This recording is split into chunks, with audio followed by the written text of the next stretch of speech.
Case study ৩। Case স্টাডিতে এবার আলোচনা করা হবে একটা কোম্পানির ভ্যাট আইন ১৯৯১ অনুযায়ী ২৬ ধারার দলিলপত্র জব্দ করে প্রায় ২.২৫ কোটি টাকা দাবি করা হয়। প্রতিষ্ঠানটিতে ভালো ভ্যাট জানা লোক না থাকার কারণে ২০১৮ সালে চূড়ান্ত দাবিনামা জারি করা হলেও সেটা আপিল করা হয়নি। এরপর ২০২১ সালে সেটার উপর আরও ১.১৫ কোটি টাকা জরিমানা দাবি করা হয়। দাবিনামার বিষয়টি এত দুর্বলভাবে করা হয়েছে যে আমরা সেটাকে চ্যালেঞ্জ হিসেবে নিয়ে ট্রাইব্যুনালে আপিল আবেদন করি, যদিও সেটা করতে আমাদের অনেক বেগ পেতে হয়েছে। দাবির বিষয়গুলি প্রতিবাদ না করলে প্রতিষ্ঠানটির প্রতি জুলুম করা হবে ভেবে চ্যালেঞ্জ নিতে বাধ্য হয়েছি।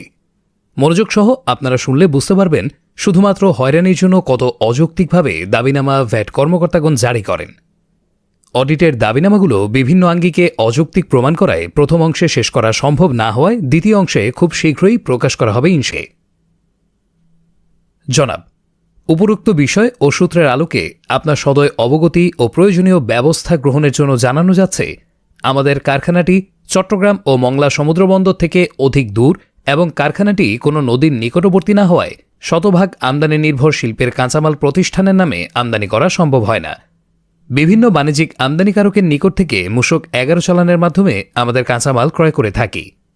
কারখানায় ব্যবহৃত কাঁচামালসমূহ একমাত্র ট্রাক দ্বারা আনতে হয় বলে পরিণত খরচ বেশি ও একসাথে অধিক পরিমাণ কাঁচামাল সংগ্রহ করা সম্ভব হয় না বলে প্রতিষ্ঠানটিতে ৫০ মেট্রিক টন উৎপাদন ক্ষমতা সম্পন্ন ৪টি মিল, যাহার সর্বমোট উৎপাদন ক্ষমতা ২০০ মেট্রিক টন। প্রয়োজনীয় কাঁচামাল সংগ্রহ ও পরিবহনগত সমস্যার কারণে স্থানীয় চাহিদা বিবেচনায় নিয়ে গুণগত মানের সাথে আপোষ না করে পণ্য উৎপাদন করে থাকি। মূসক আইন ১৯৯১ অনুযায়ী কাঁচামালসমূহের উক্ত অনুপাতে ব্যবহার এবং সঠিক হারে মূল্য সংযোজন দেখিয়ে মূসক ১-এ ভ্যাট বিভাগীয় কর্মকর্তা প এর নিকট মূল্য ঘোষণা দাখিল করা হয়। মূসক আইন প্রতিপালন সাপেক্ষে বিভাগীয় কর্মকর্তার দপ্তর কর্তৃক অনুমোদিত মূল্যের উপরে ১৫% ভ্যাট প্রদান করে সুনামের সহিত ব্যবসা পরিচালনা করে আসছি। আমাদের প্রতিষ্ঠানটি ভ্যাট বিভাগ প এর অধীন, যাহা কাস্টমস এক্সাইজ ও ভ্যাট কমিশনারেট র এর অধীনে। গত ২৩/৪/২০১৬ তারিখ কাস্টমস এক্সাইজ ও ভ্যাট বিভাগ ৯ থেকে কয়েকজন ভ্যাট কর্মকর্তা আমাদের প্রতিষ্ঠানে দলিলাদি যাচাইয়ের লক্ষ্যে হাজির হন এবং বিভিন্ন দলিলাদি পরীক্ষা করা হবে বলে একটা সাদা কাগজে লিস্ট করে সহকারী রাজস্ব কর্মকর্তা স্বাক্ষর প্রদান করে দলিলাদি নিয়ে যান। কপি সংযুক্ত। মূসক আইন ১৯৯১ ২৬ ধারা অনুযায়ী দলিলাদি জব্দ করতে হলে কমিশনার মহোদয়ের অনুমতি ও সহকারী কমিশনারের নিচে না হয়ে বা উনার লিখিত অনুমতি ছাড়া রাজস্ব কর্মকর্তা বা সহকারী রাজস্ব কর্মকর্তা স্বাক্ষর করতে পারবেন না। আমাদের দলিলাদি জব্দ করার সময় মূসক আইনের বিধান প্রতিপালন না করে সংযুক্ত তালিকা অনুযায়ী দলিলাদি ৯ এর বিভাগীয় কর্মকর্তার কার্যালয়ে নিয়ে যাওয়ার সময় মূসক আইনের ২৬ ধারা প্রতিপালন সংক্রান্ত কোনো লিখিত আদেশ দেওয়া হয়নি। পরিদর্শন ও দলিলাদি জব্দ করার সময় আমাদের বিভাগীয় অফিস প বা ভ্যাট সার্কেল অফিসের কোনো কর্মকর্তা ছিলেন না। মূসক আইন ১৯৯১ বিধি ৭ উপবিধি ৩ ১-এ পরিষ্কারভাবে বলা আছে যে পণ্য বা দলিলাদি জব্দকালীন সময় মূসক ফরম ৫(২) প্রস্তে তৈরি করে উভয় পক্ষের নাম ও পদবি উল্লেখপূর্বক স্বাক্ষর প্রদান করবেন। মূসক আইন অনুযায়ী আমাদের বিভাগীয় কার্যালয় প এর বিভাগীয় কর্মকর্তার মাধ্যমে আমাদের ভ্যাট সংক্রান্ত সকল কার্যক্রম পরিচালিত হওয়ার কথা, বা কাস্টমস এক্সাইজ ভ্যাট কমিশনারেট র থেকে সরাসরি মূসক আইনের ২৬ ধারায় কার্যক্রম পরিচালনার কথা থাকলেও সেটার কোনো প্রতিফলন এখানে ঘটে নাই। তারপরও আইনের প্রতি সম্মান প্রদর্শন করে আমরা ৯ এর ভ্যাট বিভাগীয় কর্মকর্তার অফিসে সহকারী রাজস্ব কর্মকর্তার সাথে দেখা করি। যেহেতু আমাদের প্রতিষ্ঠান ৯ এর ভ্যাট বিভাগীয় অফিসের অধীনস্থ না হওয়ায় আইন অনুযায়ী সরাসরি পত্র দিতে পারেন না বিধায় একটা সাদা কাগজে স্বাক্ষর প্রদান না করে আমাদের প্রতিষ্ঠানের আরও কিছু প্রয়োজনীয় দলিলাদি দাখিলের কথা বলেন। কপি সংযুক্ত। মূসক আইন অনুযায়ী কোনো প্রতিষ্ঠানে আইনের ২৬ ধারা প্রয়োগ করলে সে সংক্রান্ত কমিশনার মহোদয় কর্তৃক ইস্যুকৃত পত্রটি প্রতিষ্ঠানের প্রতিনিধির নিকট দাখিল করে নাম ও পদবিসহ স্বাক্ষর গ্রহণ করার পর উক্ত প্রতিনিধি আগত কর্মকর্তাদের প্রয়োজনীয় সহযোগিতার ব্যবস্থা গ্রহণ করবেন। যদিও ভ্যাট বিভাগ কর্তৃক ২/৫/২০১৬ তারিখে কমিশনার বরাবর যে অডিট রিপোর্ট উপস্থাপন করেন সেখানে কমিশনার মহোদয়ের পত্র স্মারক নং ৪ রাজস্ব কমিশন মূসক ১৬/২৬ ধারা ইস্যু ২০১৪/১৯৯৯ তারিখ ২১/৪/২০১৬ উল্লেখ করা থাকলেও সেটার কোনো কপি কারখানা পরিদর্শনের সময় আমাদের নিকট উপস্থাপন করা হয়নি। যদি ধরে নেওয়া হয় এর ভ্যাট বিভাগ প্রতিষ্ঠান পরিদর্শনে আসার পূর্বে কমিশনার মহোদয়ের অনুমতিপ্রাপ্ত হয়ে মূসক আইনের ২৬ ধারার প্রতিপালন করার উদ্দেশ্যে কারখানার নিরীক্ষা কার্যক্রম পরিচালনার স্বার্থে দলিলাদি জব্দ করেন, তাহলে মূসক কর্মকর্তাগণ মূসক আইনের উক্ত ধারার উপধারাসমূহ প্রতিপালন না করে উপরোক্ত কার্যক্রমসমূহ যে কোন মহৎ উদ্দেশ্য সাধনের জন্য করেন নাই সেটা সহজেই অনুমানযোগ্য ও মহোদয়ের বিবেচনার দাবি রাখে। বিগত ১/৭/২০১৭ তারিখে মাননীয় কমিশনার মহোদয় ২/৫/২০১৬ তারিখের এর ভ্যাট বিভাগ কর্তৃক অডিট রিপোর্টের ভিত্তিতে দাবিনামা সম্বলিত যে কারণ দর্শানোর নোটিশ ইস্যু করা হয়েছে উহা মূসক আইন ১৯৯১ অনুযায়ী বৈধ না। উক্ত বিষয়ের উপর মহামান্য হাইকোর্টের বহু রায় রয়েছে, যেখানে বলা হয়েছে প্রথমে কোনো করদাতার বিরুদ্ধে ব্যবস্থা নেওয়ার আগে তাকে আত্মপক্ষ সমর্থন করার জন্য কারণ দর্শাতে হবে। প্রতিষ্ঠান যদি উক্ত কারণ দর্শানোর নোটিশের জবাব আইনানুগভাবে দিতে ব্যর্থ হন তাহলে দাবিনামা জারি করা যাবে। দাবিনামা সম্বলিত কারণ দর্শানোর নোটিশ হল বিচারের আগে রায় প্রদান করা শামিল, তাই মহামান্য হাইকোর্ট বিষয়টিকে ন্যায় বিচারের পরিপন্থী বলে রায় প্রদান করেছেন। এর ভ্যাট বিভাগীয় অফিসের অডিট টিম কর্তৃক যে ৩টি বিষয়ের উপরে ২.২৫ কোটি টাকা দাবিনামা জারি করেছেন সেগুলোর আইনগত কোনো ভিত্তি নাই, যা অডিট টিম কর্তৃক দাখিলকৃত অডিট প্রতিবেদনে উপস্থাপিত তথ্য প্রমাণ উপস্থাপনের অসামঞ্জস্যতা ও মূসক আইনের বিধিবিধানে বর্ণিত যে সমস্ত দলিলাদি প্রমাণযোগ্য বলে বিবেচিত হবে সেটার গুরুত্ব না দিয়ে আইন অসমর্থিত দলিলাদি দ্বারা মূসক ফাঁকির দাবিনামা জারি করা হয়েছে, যাহা নিম্নে বিস্তারিত প্রমাণসহ উপস্থাপন করা হল। নাম্বার ১, অতিরিক্ত কাঁচামাল ক্ষয়ের ব্যবহার দ্বারা ফাঁকিকৃত রাজস্ব। অডিট রিপোর্টে মূল্য ঘোষণা পর্যালোচনা করে দেখা যায় যে প্রতি ৫০ কেজি ওজনের এক ব্যাগ পণ্য তৈরি ২% হারে ১ কেজি কাঁচামাল ক্ষয়ের ব্যবহার করা হয়ে থাকে। আমাদের ক্রয় পুস্তক অনুসারে ২০১৫ থেকে ১৬ অর্থবছরে ৯৪.২৪ মেট্রিক টন কাঁচামাল পণ্য উৎপাদনে ব্যবহার করা হয়েছে। সে অনুসারে ৯৪,২৪০ ব্যাগ পণ্য উৎপাদন করা সম্ভব, তবে বিক্রয় পুস্তক অনুযায়ী বিক্রয় দেখানো আছে ৯৪,৬০০ ব্যাগ, কিন্তু অডিট রিপোর্টে কাঁচামাল ক্ষয়ের ব্যবহার ৯৫.০৪ মেট্রিক টন ব্যবহার দেখিয়ে মোট উৎপাদন ৪৪০ ব্যাগ বেশি দেখিয়ে ২১,২৫২ টাকা ভ্যাট ফাঁকির দাবি করা হয়েছে। প্রকৃতপক্ষে উহা সঠিক নয়। আমাদের ক্রয় পুস্তক অনুযায়ী কাঁচামাল ক্ষয়ের মুভমেন্ট পরীক্ষা করলে দেখা যায় প্রারম্ভিক জের ৩৩.০৪ মেট্রিক টন যোগ উক্ত সময়ের ক্রয় ১০০.০০ মেট্রিক টন বিয়োগ উৎপাদনের ব্যবহার ৯৪.২৪ মেট্রিক টন সমান সমাপনী জের ৩৮.৮০ মেট্রিক টন। অডিট রিপোর্টে প্রারম্ভিক জের ৩৩.০৪ মেট্রিক টন ও ক্রয় ১০০ মেট্রিক টন সঠিকভাবে লিখলেও সমাপনী জেরের স্থলে ৩৮.০০ মেট্রিক টন দেখিয়ে ০.৮০ মেট্রিক টন উৎপাদনে ব্যবহারের সাথে যোগ করে মোট ব্যবহার ৯৫.০৪ মেট্রিক টন দেখানো হয়েছে, যাহা সঠিক নয়, যা আমাদের ক্রয় পুস্তক দ্বারা প্রমাণিত, কপি সংযুক্ত। বিষয়টি অডিটরগণের গাণিতিক ভুল, তাই উক্ত ২১,২৫২ টাকা মূসক ফাঁকির তথ্য অসত্য ও প্রত্যাহারযোগ্য।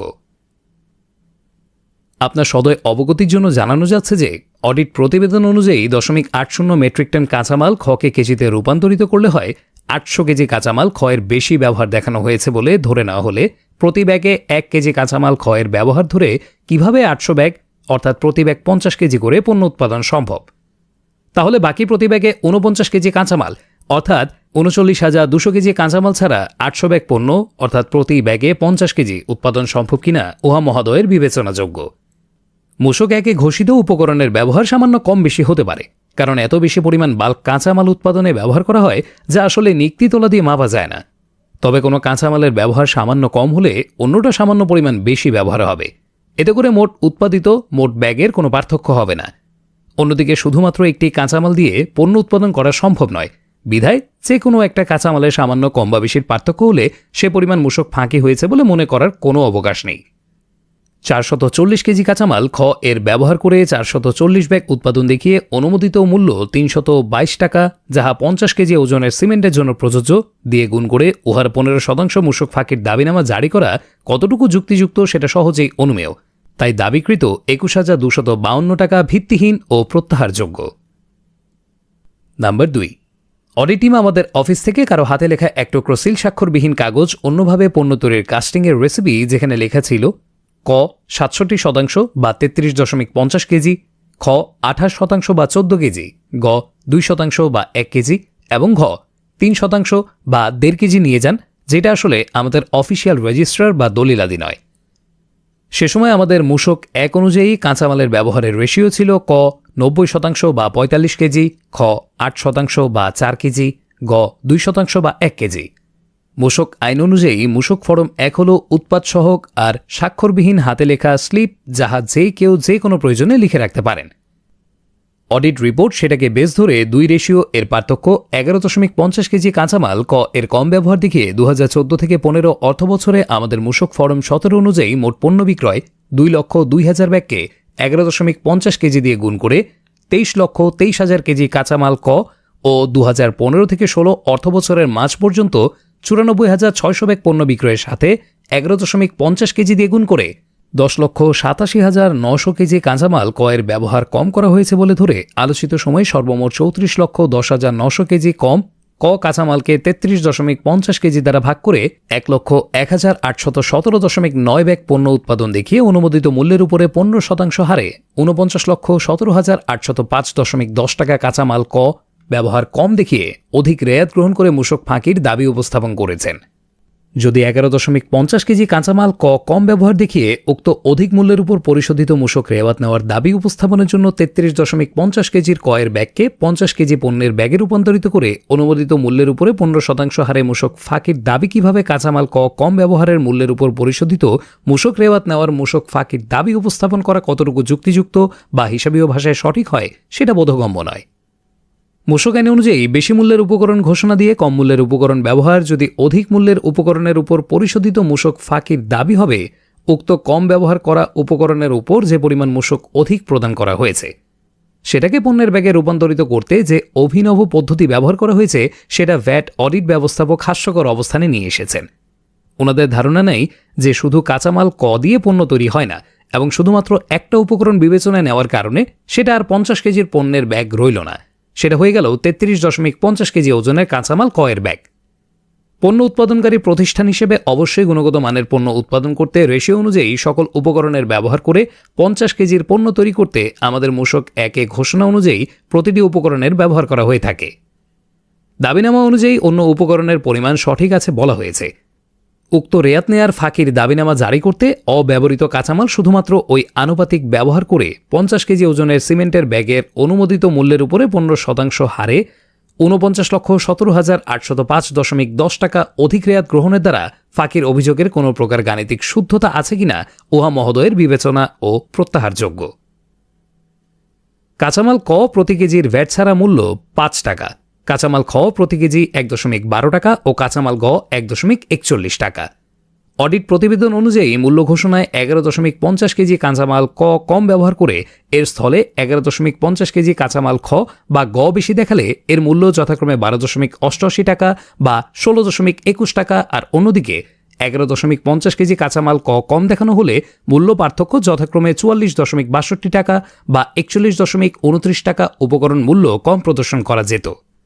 সে সময়ের মূসক 1 অনুযায়ী উপকরণ মূল্য আছে 267.14 টাকা। দাবিনামা অনুযায়ী 11.50 কেজি কাঁচামাল ক এর পরিবর্তে 11.50 কেজি কাঁচামাল খ বা কাঁচামাল গ ব্যবহার করলে উপকরণ মূল্য যথাক্রমে 222.52 টাকা বা 225.85 টাকা। মূসক 1 অনুযায়ী উপকরণ মূল্য 267.14 টাকার উপর 20.54% হারে 54.86 টাকা মূল্য সংযোজন করে বেস মূল্য 322 টাকা করা হয়েছে। যথানিয়মে আমরা যদি 11.50 কেজি কাঁচামাল ক কম দেখিয়ে সমহারে মূল্য সংযোজন করলে আমাদের বেজ অনুমোদিত মূল্য যথাক্রমে 270.20 টাকা বা 272.21 টাকা, যাতে করে আমাদের প্রতি ব্যাগে যথাক্রমে 7.77 টাকা বা 7.47 টাকা কম ভ্যাট প্রদেয় হতো।